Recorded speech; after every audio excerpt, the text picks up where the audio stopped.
What is going on, guys? Spencer Clays here, back with the first podcast episode of the year 2024. Just got back from traveling, Mexico, Europe, and to be honest, like, traveling is cool and all. And I was thinking this before I left last year. We're just gonna get right into the podcast, by the way. We kind of have some topics structured, but you know me, I just gotta kind of riff on it. So, like last year, I was just like, obviously it gets cold, rainy, wet here up in the Pacific Northwest, and so I was just like, fuck, I want to be somewhere warm. I want to travel. I just want to travel all the time. And I was thinking about that. And we get on the road and literally 2 weeks in, I'm just like, fuck, I want to get back home. I'm already ready to get back to work. And so we keep traveling another couple weeks. We were gone in total of 5 weeks or something, which in my opinion was just way too long to be on the road. Obviously, we were going different places. We were with family and such. So I had a great time, great experience. And all that. But in my opinion, I feel like I don't like to travel more than 2 weeks at a time, because then I really need to get back to my routine, keep at the gym. Because I don't care who you are. When you're traveling country to country, you're traveling thousands of miles, you're not going to be able to keep up with a work schedule or a gym schedule. It's just not going to happen. You're going to have shit to do and stuff. So I love my routine. I love getting to work. That's just what I like to do. So today we're going to talk a little bit more about fear and stuff, and the uncertainty that comes with, being an entrepreneur, being self-employed, whatever you have. And because this is stuff that I still deal with to this day. We all have, my dog just went to the vet the other day. It was $1,200. It's just that. And then plus we got married. So that was obviously quite a bit of expenses there. So, I mean, everything's fine, but it's just you never can really shut off that little part of your brain that's oh, what if you don't make any more money? I don't know why. It even when I was making almost no money, and now when I'm making a lot more money, that little voice never goes away. So if you're watching this and you're fuck, I'm kind of worried about this new year, or I don't know what I'm going to do, just know that voice is always going to be there. You got to learn to fight with it at any income level, because I mean, you could be making $1 million a year, $1 million a month. And at that point, your expenses are going to be pretty big, and you're going to have a lot farther to fall. So if you're watching this right now and you are still kind of new to the game, you're just starting and stuff, realize that you don't really have that much to lose. Especially if you're watching this and you're a young man that's under the age of 30 and you don't have any kids or something. What do you have to lose? What's the worst thing that could happen if you start your own business, if you do your own thing?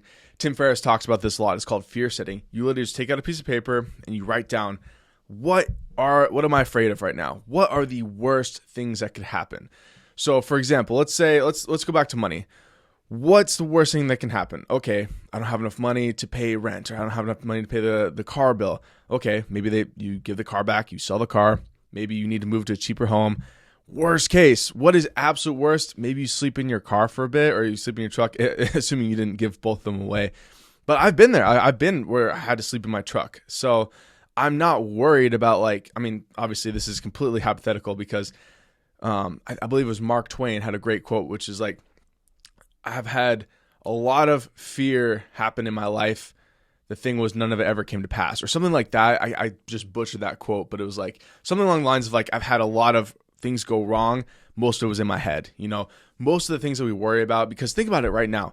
You're sitting here watching this and you've solved 100% of your problems in your life up until this point, right? We think of all these things, our mind loves to go to conflict and all these things that are going wrong, when we forget to look at what has gone right in our lives, right? And that's something that's really important when you're getting back into it, is to remembering those wins. Remember those fucking wins. Go back, look at your photos, pull out some old checks from old customers, look at that money and look at the wins that you've had, and just be yeah, that was fucking me. I remember doing that. That wasn't that hard.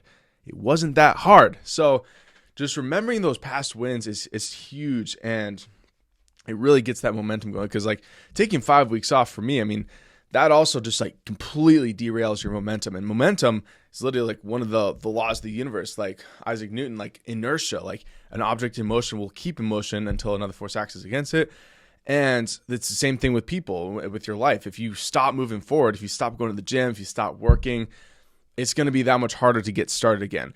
The good news is, as soon as you start, it's going to get easier and easier and easier. So the hardest part oftentimes, I know it's super cliche to say, but the hardest part is just starting. Literally just fucking getting up in the morning, going to the gym. If you have a problem going to the gym.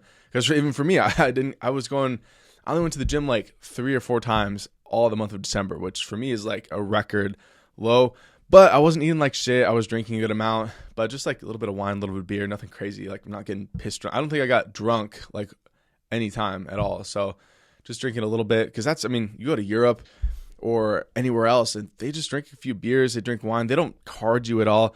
That's the one thing I want to talk a little about, the experiences of traveling outside of America and then coming back to America and kind of like how that went. But if we have any other fear stuff, I will kind of discuss that as we kind of go along, because we're just hanging out here, you and me. And so what were you saying? Traveling to other countries and drinking. Yeah. So it's just crazy, because you can really see how in America they treat us like kids here. You ask for a beer or something, they have to card you like, oh, sir, I'm going to need to see your ID. I'm like, dude, I have a full beard. Like, I'm 27 years old. Like, and then in Europe, it's like not a single time, Mexico, not a single time do you get asked. You get treated like an adult there. Like, they allow their kids, I mean, not kids, but like 16, 18 or whatever it is to drink.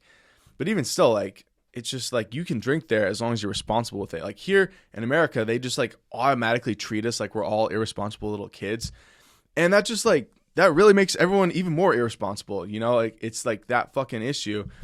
And, same thing with like guns and stuff. Like a lot of other countries, like guns are not as big of a deal. Obviously, some countries it's harder to get guns, but here it's just, we treat everyone like a little kid, and and that's why people are acting up. So I don't want to go into all that other political issues. Like, I want to stay away from that. I got a little bit into that, a little bit heated on in Instagram the other day. We were driving, we just landed back into Seattle and the SeaTac airport. And we live like 30 minutes, 45 minutes maximum away from the airport. So we landed at like 1. I was like, cool, we're going to be home a little bit. I'm going to get to see my dog. I'm going to get to like get some food. I was hungry. We were traveling for like 35 hours, like straight. Well, not straight. We were just like, had a couple stops, a couple layovers and such. And we get back. And so we're driving home, and like all of a sudden we get caught in this massive traffic. And I was like, what the fuck is going on? Like, it was like 20 minutes and we weren't moving. Like, usually rush hour, you're at least like moving a little bit, but it's a Saturday. I was like, what's going on? It's like 1 o'clock on a Saturday. And so I get out and I see all these flags waving, and I was like, oh no. And of course it was a protest for the war over in the Middle East, the Israel, Palestine and stuff. And like, I don't really want to go into all that here, because obviously I was pretty mad about it, because these people are standing in the middle of the road. Like, protest all you want. War is a terrible thing, but like not in the middle of middle of the highway and causing me to be, or thousands of other people to be like hours late to wherever. Like, what if someone need to go to the hospital? Like, just the highway is not the place to do it. So I don't really want to talk about that here, because this is about business. We're going to talk about money, getting that fucking mindset right.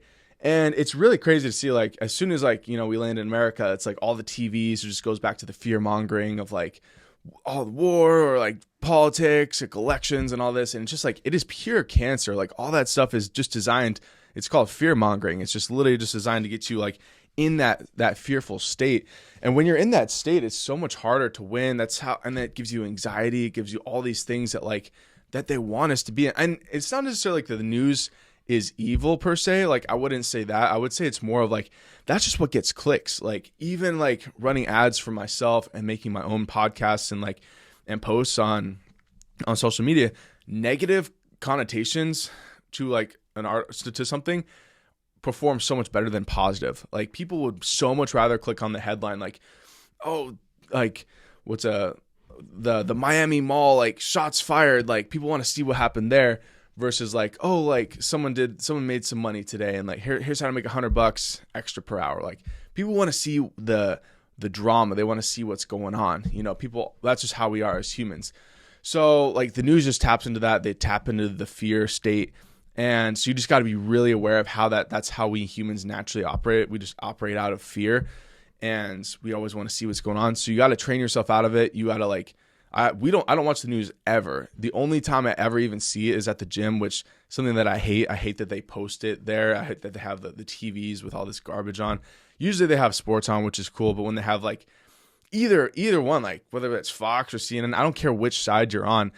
Like, all that shit is just designed to keep us in that state and not doing our own thing. Because we got to focus on what we can control. I've talked about this a lot, but it's like, there's so much stuff that we cannot control. Like, I can't control who's going to get elected. I can't control, a war over in some other country. I can't control any.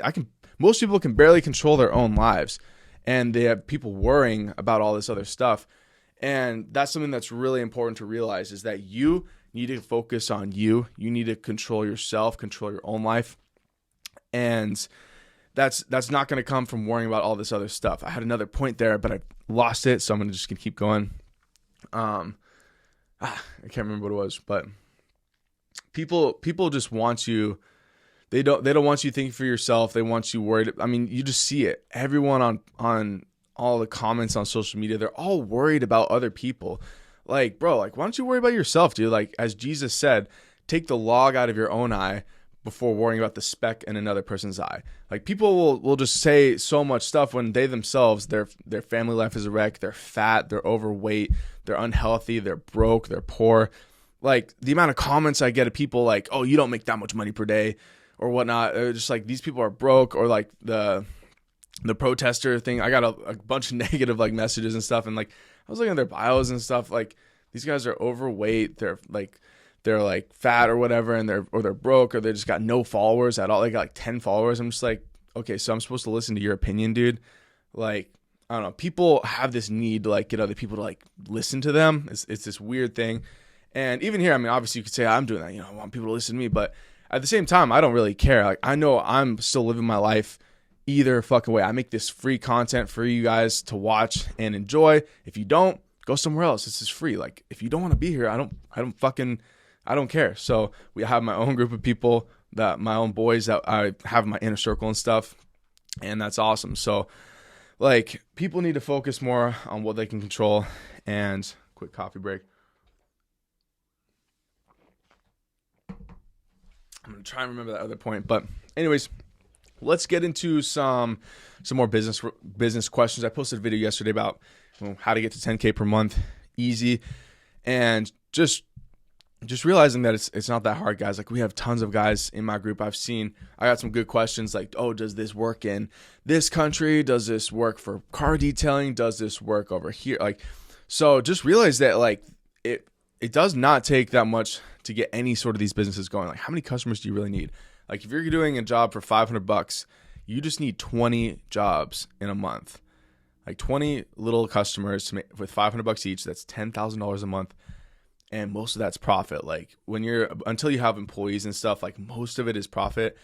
And so I was even over in Portugal and stuff. I was talking to a guy who does window cleaning out there in Portugal, and then we have guys in my inner circle that work down in Australia, up in Canada, and it's just like realizing that home service isn't necessarily like, I wouldn't even say it's like an industry of like home service, like is a thing like lawyers or like doctors. I don't really know what I was going with that, but like, it's just like, what do people need done? That's what I would really focus on asking. Where's the demand in my market? Like, if I live wherever, like, what do people need? Like, that's what it comes down to. And what a lot of people have tried to do is they try and just look at what everyone else is doing, like drop shipping or e-commerce or crypto. Like, oh, what is everyone else doing? What is easy? What can I start doing today? And they kind of lose sight of, what do people actually need? Do people really need another drop shipped fucking AliExpress product from China?